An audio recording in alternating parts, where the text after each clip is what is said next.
SC2 on for the dyno. Okay, Emrys is in the trailer. I got the pit bull stands on the wall. We're ready to shut her up. And then Acme Moto is back on the floor. I missed dirt biking. I haven't been able to dirt bike in over a month just to get ready for racing. How ridiculous. Oh yeah, Coco, she's going for a trip. First time with Dr. G though, right? Yeah. Yeah. I've taken her on a couple of voyages. Okay, shut the door. Good morning. Where are we? Freddy's in the camper. Santa's in the camper. He's in the camper in... Where are we? We're at Two Wheel Dynoworks. We slept outside the shop last night in the industrial park here. Cow kitty. Thursday, I think it's like June 20th or something. We are at Two Wheel Dynoworks, Kirkland, Washington.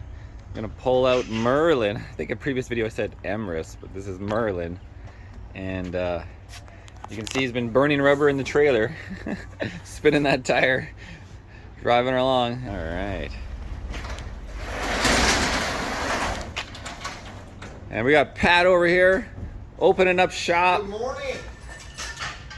Yeah, what's on the agenda for today? Oh, just playing with some motor pickles. Got some international friends in the house. Yeah, Pretty all the way exciting stuff. Oh yeah, all the way from Canada. Yeah, big weekends coming up. That's right. Oh, I've been preparing. I've been hard working in the gym. We got some race fuel to dyno on. Lots of things have been happening. We're gonna try to take a lot of podiums, all podiums. All right. Well, I'm gonna go unload the bike. So, anyways, I just filled the tank with the brand new premium, and so that can's empty. And then dyno it, and then use a shaker hose and take it out and put it back in. And then I'm gonna put the U4 into this can, I think, or some of it, and it'll be easy to pour in for the dyno on the U4.4. Derek, you're still alive at the shop. What's going on? Man, this is like deja vu, huh? Back in the day. We're doing some dyno tuning today on my bike and going racing. Oh yeah, going racing again? Yeah. You just work with the music going. Oh yeah. That's the way to do it. Ready to work, huh? Airbox off.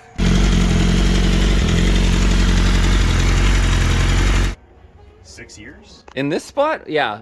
You know, 6 years. COVIDism like retired me, right? I couldn't leave Canada. Seriously. So we're back. We're back, and we're going for some podiums this weekend there, Nate. Well, I think you'll have a pretty good shot. I brought some U4.4 with me. That's all I could find. Okay. And we'll dyno it on pump and U4. Okay. And then the track will buy more U4, and we'll be good to go. Yeah, and I can even create an MR12 map for you. We know essentially the conversion to do when you're taking a pump gas map from MR12. You're essentially having to add roughly 8% more fuel wide open throttle, and you back off the ignition time a couple degrees. So Adam Black will have MR12 down there. So Yeah. I can still make I you- talked with him. Yeah, I can make you the MR12 map, and it will be within a couple percent of perfect. So you can still run it. I just can't obviously tune it for you here because I just don't. By the way, we've all been watching you posting your stories of dyno tuning. Very remarkable. You're doing an excellent job. Thanks, man. Yeah. All right. Well, I'll get the bike ready. I put pump in it, and then I'll bring it in soon enough.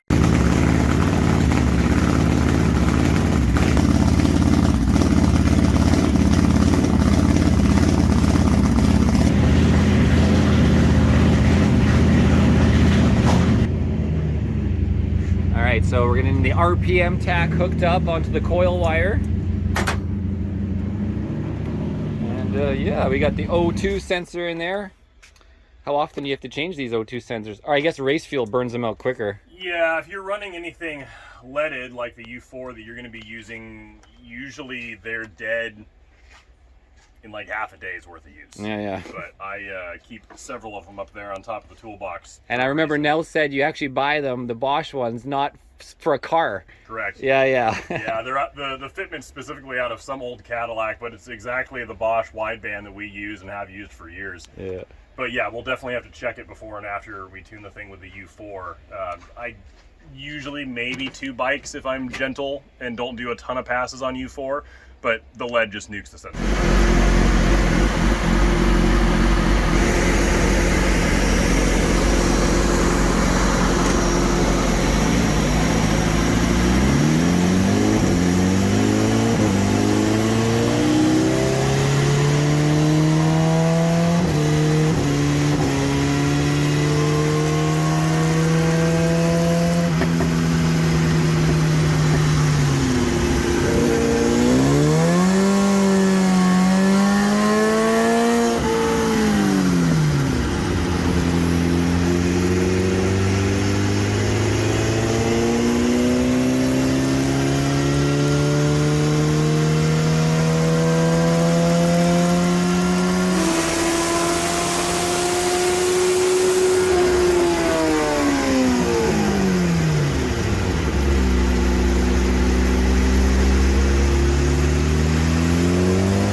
you see the loss here, but then you gain it up here. Yeah, so this is comparing to 2019 February, and it was cold in February too.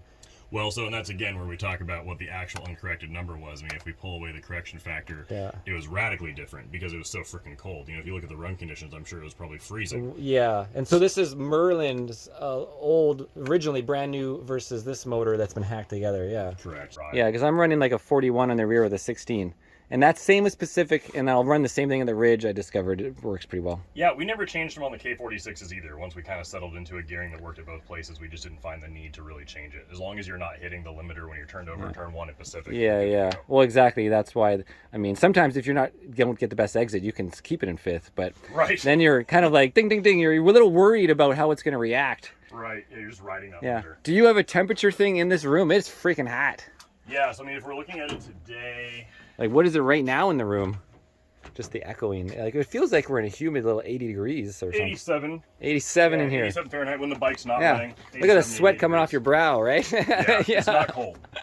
All right, guys, my name is Marcel. This is Irnieracing YouTube channel. We got here Nate with two-wheel Dynoworks. We have finished dynoing the bike. You saw it in the beginning with the body work. We actually had, you know, because I put new coolant in, we had to burp the system several times. It was running hot and hot and hot, so kept burping it.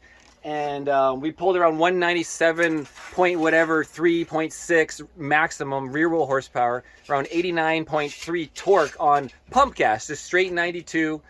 You know, no additives, nothing from AMSOIL, just straight pump gas. And, you know, decent curve like the normal BMW. And then we threw in U4.4 and we saw a bump to 200, now 200.2, 200.3, I don't remember the highest. 200.7. 200.7 with 89.3, so torque similar, but if you put the graphs together, you're gonna see the difference of 2 horsepower throughout the entire power band mostly. And we pretty much maxed out the power commander on the race fuel, or Nate did essentially on the 8,000 to 12 or whatever, like 30% max. Between 8,200 and about 11,500 RPMs, because these old power commanders only tap one set of the 2 sets of injectors on the bike, and that lower set of injectors that they tap into simply just doesn't have enough fuel volume to get it exactly where I'd want it. But we're not going to go and reconfigure the ECU for a 0.1 AFR change. It's just not worth it. Yeah, so we did all this with the power commander. I do have the, you know, this old HP RCK3 it's called, and it was already slightly advanced in there from back in 2016, and we just built on top of that with the power commander. And yeah, I'm excited to get to the track, guys. We're going to put out some new personal bests. What did I do there? 43s, 42s, I can't remember now. We'll did it. Anyways, guys, this is Two-Wheel Dynoworks. Have a good time. Bye. Thanks a lot, bud. No problem, man. Happy to help. Yeah.